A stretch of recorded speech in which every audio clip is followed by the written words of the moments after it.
शारदा माँ के भक्तजन हमारे सामने हैं। माता मातेश्वरी शिव दरबार के अनन्य भक्त और बड़े ही सेवा में तन्मयता से लगे रहने वाले माँ भक्त मुस्कान जी। आज इनसे हम रूबरू होकर के इनसे बातचीत करेंगे और देखेंगे कि इनका नाता दरबार से कब से लगा हुआ है और इनका परिवार किस प्रकार से माता जी से इतने वर्षों तक जुड़ा हुआ है। जय माता दी। नाम बताइए अपना। मेरा नाम है सुरेंद्र कुमार उर्फ मुस्कान। मुस्कान लोग कहते हैं। और सभी भक्तों को, देखने वाले इस चैनल के सभी माँ के भक्तों को मैं बार बार जय माता दी कहता हूँ। और इस दरबार में हम 2007 से जुड़े हुए हैं।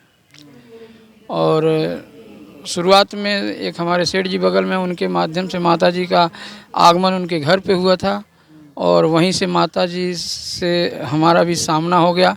और माँ को पहली बार हम जब देखें तो इतना अच्छा लगा कि जो एक इंसान को देखने में एक इंसान लगते हैं, ऐसा नहीं लगा। मतलब माँ को देखने के बाद से, गुरु जी को देखने के बाद से कि हमको यह लगा कि वाकई में कोई सबसे मतलब बहुत बड़ी शक्ति है ये। और पहली बार मिले और 2-3 दिन तक इनके साथ ही हम रह गए।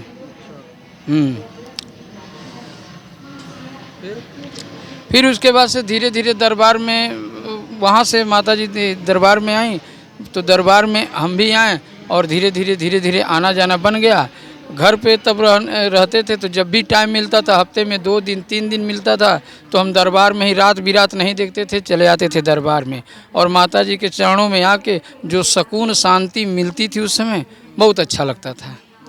तो बताइए कि आपका एक तरीके से 2007 से आप लगे हुए हैं। जी, लंबा समय हो चुका है। जी जी। तो इस लंबे समय में आप दरबार में कैसे, मतलब अब तक आप टिके हुए हैं, आपको चरण शरण मिला हुआ है, तो ये क्यों मिला हुआ, आप बता सकते हैं कुछ? बताएंगे।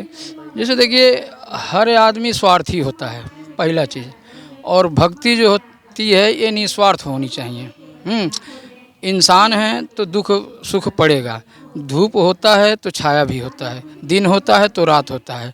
और हर इंसान के ऊपर दुख पड़ता है, मेरे ऊपर भी दुख पड़ा और सुख भी पड़ा। मगर इस दरबार को कभी मेरे मन में ऐसा नहीं आया कि अगर दुख पड़ा है तो दरबार न जाएं, और चाहे मेरे ऊपर अगर दुख आया तो दुख आने का दरबार कारण है।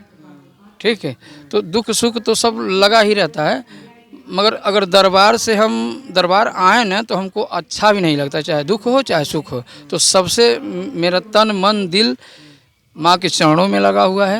आत्मिक रूप से आप दरबार में समर्पित हैं। जी। शारीरिक रूप से नहीं कि शरीर का तो दुख कष्ट देख करके आप दरबार में लग गए, आप आत्मिक रूप से माता जी को पहचान लें। जी जी। आप उस पहचान को कभी जो है कि आप उसको खो नहीं सकते, नहीं खो सकते हैं। हमेशा माता के दरबार में समर्पित रहेंगे, ये जी कहना है। जी जी। अच्छा, तो बताइए कि आप किस तरीके से आप माता जी को कैसे माता जी मान ली, ये बताइए। दरअसल बात देखिए, माता जी को देखने के लिए सभी लोग कहते हैं कि जेंट्स हैं तो लोग माता जी कहते हैं। ठीक है, आदि शक्ति जगत जननी जगदम्बा जो हैं, वह हम यह नहीं समझ पाए कि किस आकार में हैं वह। ठीक है, और अब तक उनके बारे में नहीं हम जानते हैं कि वह शक्ति हैं तो जेंट्स के रूप में हैं कि मतलब नर नारी के रूप में, ये नहीं हम समझ पाए।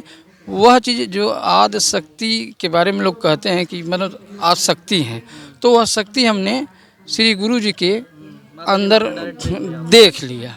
ठीक, हमने महसूस हम खुद किए। ऐसा कई घटना मेरे साथ हुआ। और माता जी के साथ में चलते वक्त हुआ। कुछ एक घटना के बारे में कुछ बताइए। सबसे पहले जब मुलाकात हुई थी तो हम लोग जा रहे थे कूड़ा घाट से तुलसी देव।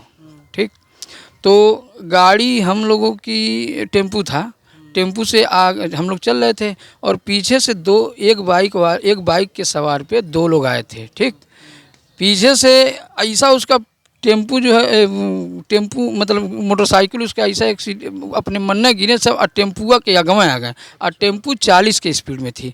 मगर देखिए, ठीक आगे आने के बाद भी उन लोगों को ज़रा सा खरोच भी नहीं आया, टेम्पू में छुआया तक नहीं।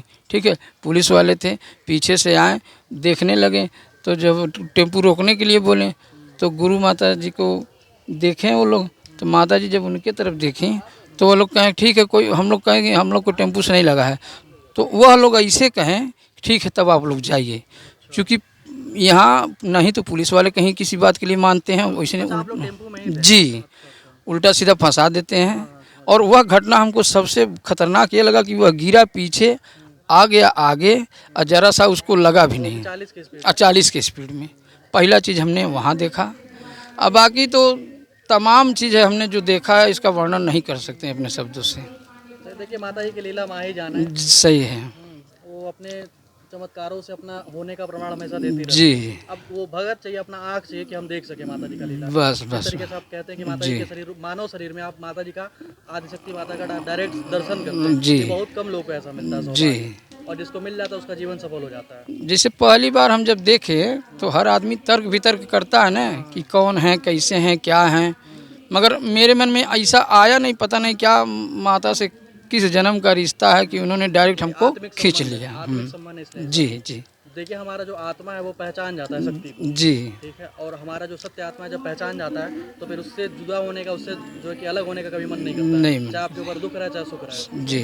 तो बताइएगा आप अपने जैसे एज के या फिर अपने भाइयों को, बहनों को आप क्या संदेश देंगे इस यूट्यूब के माध्यम से? सभी लोगों को संदेश, चाहे भक्त हो या भक्त ना हो, इंसान हो, अगर इंसान है चाहे भक्ति थोड़ी हो या ज़्यादा हो, हम यही चाहेंगे कि वह इस दरबार से नाता लगाएं।